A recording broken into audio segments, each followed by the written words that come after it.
If you thought that the term MAGA civil war was like a metaphor of some kind, you are very, very wrong. Stephen Bannon is now vowing to kick Elon Musk out of Donald Trump's inner circle before the inauguration, which is just days away. On the one hand, it's very difficult to imagine that it will happen.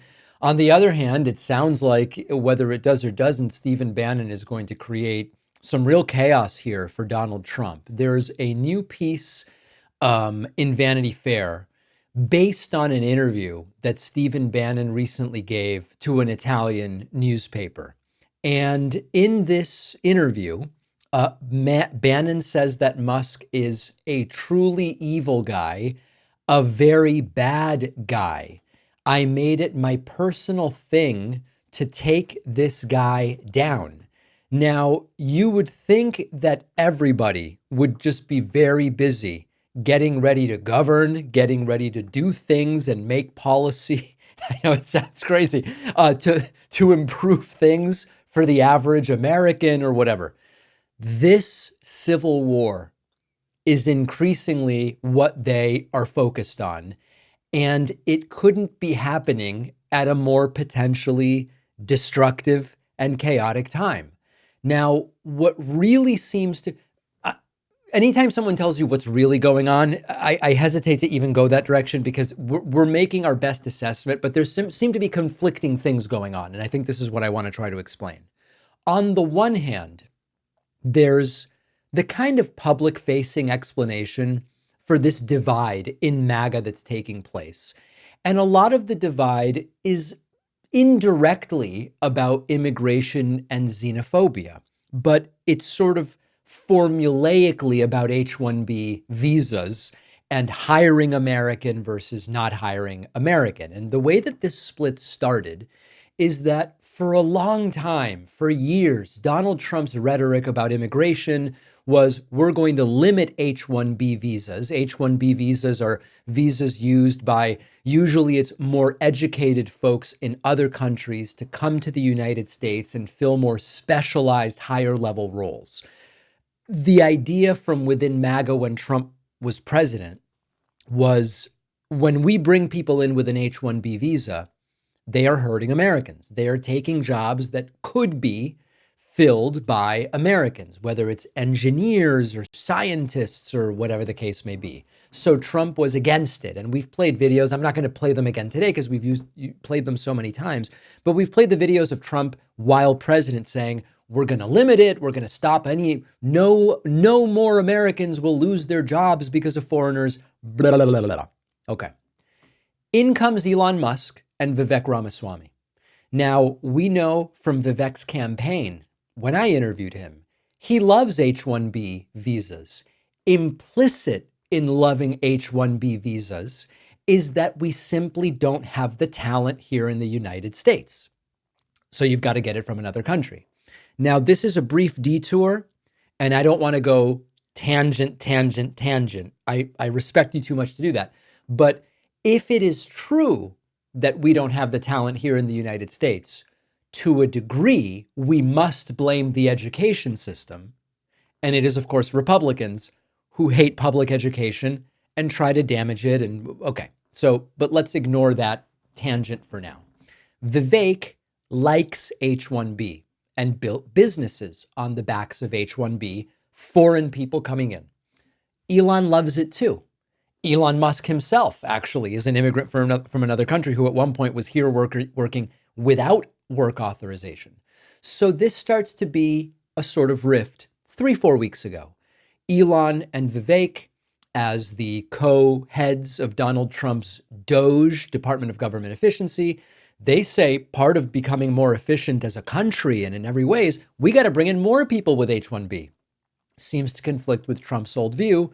Trump capitulates. Trump at least appears to capitulate and say, no, we like H-1B. We're going to bring the best people. It's all going to be fantastic. The xenophobes in MAGA hate it. They go, wait a second. We voted for Make America Great Again. We voted for Make America Healthy Again. We voted for Make America Safe Again. We voted for Make America Strong again. You know, the whole thing that Trump did. And now they're going to up H-1B And by the way, Vivek doesn't really seem American to many of the xenophobes. Elon Musk isn't American. We're going to let foreigners and seeming foreigners bring in more foreigners. So the overtly homophobic, the overtly xenophobic wing of MAGA goes, no, no, no, we don't like this. In comes Steve Bannon. Now, to a degree, this is about Bannon's sort of ultra-nationalist view. So it does make sense Bannon wouldn't love the H-1B stuff. These are the visas that Musk used to build Tesla and SpaceX and everything else. But I think there's more to it. They, meaning Bannon, also hate that Trump seems to be favoring the opinions of Musk and Vivek, who have way more money than Bannon, and relegating Bannon to sort of second tier status. So there's two different things going on here. There's the xenophobia, but there's, if I'm Bannon, why isn't Trump paying attention to me and instead to Elon? Musk keeps saying, bring in the best talent, keep the US strong. And to a degree, he does have a point. But this is really not about visas at the end of the day. This is about ego. Bannon sees Musk as an outsider who bought his way in with $250 million in donations, and he did. Bannon even said that Musk needs to sit in the back and study the faith, meaning the orthodoxy of this MAGA movement. And Bannon seems to be operating under the idea that only the original members get to make the rules. And then there's Trump. And the funny thing about Trump is Trump doesn't really care about any of it. I'm against H-1B or I'm for H-1B. What do my friends want? What'll get me elected? That's all it's really about. Trump cares about who's the richest, who's the flashiest, who pretends to like me, who lays down like a doormat. And for now, Elon Musk is checking both boxes because Trump's always been obsessed with wealth and Musk is way wealthier than Trump. And Trump has always been obsessed with celebrity. And right now, because of X, Tesla, SpaceX, etc., it's all kind of a reality show that plays in Trump's favor. And it relegates Bannon to being the grumpy old guard. And he says, Musk doesn't understand MAGA.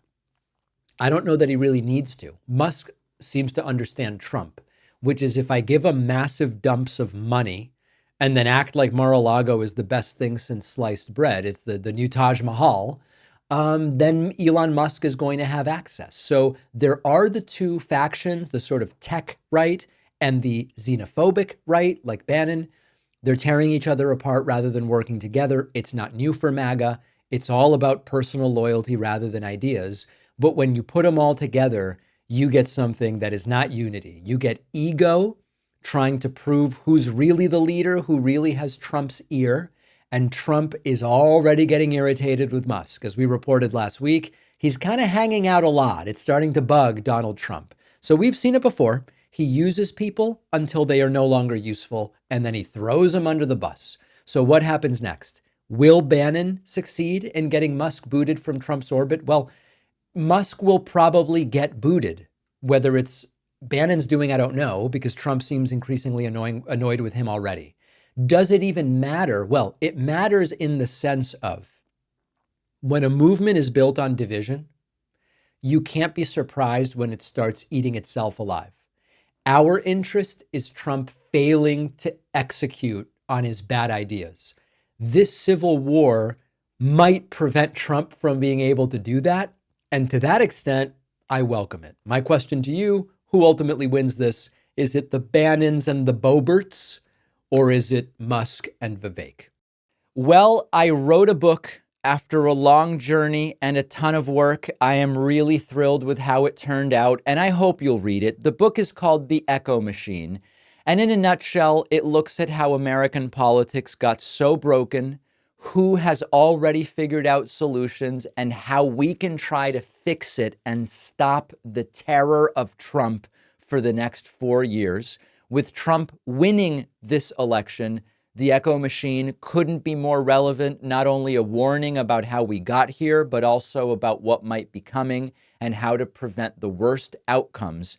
We've got to stay engaged. We need a plan, and that's what the book is about. There's a belief out there that unless you have corporate media behind you, you can't have a successful political book launch, that it's not possible. I think we can prove that wrong. Order the Echo machine today at davidpakman.com/echo on Amazon, Barnes & Noble, Audible, Kindle, anywhere that books, ebooks, and audiobooks are sold. You can also call any local bookstore and say, please order me the Echo machine by David Pakman. Wherever you get the book, you'll get the free pre-order perks, including the signed book plate. Head to davidpakman.com/free book stuff after ordering.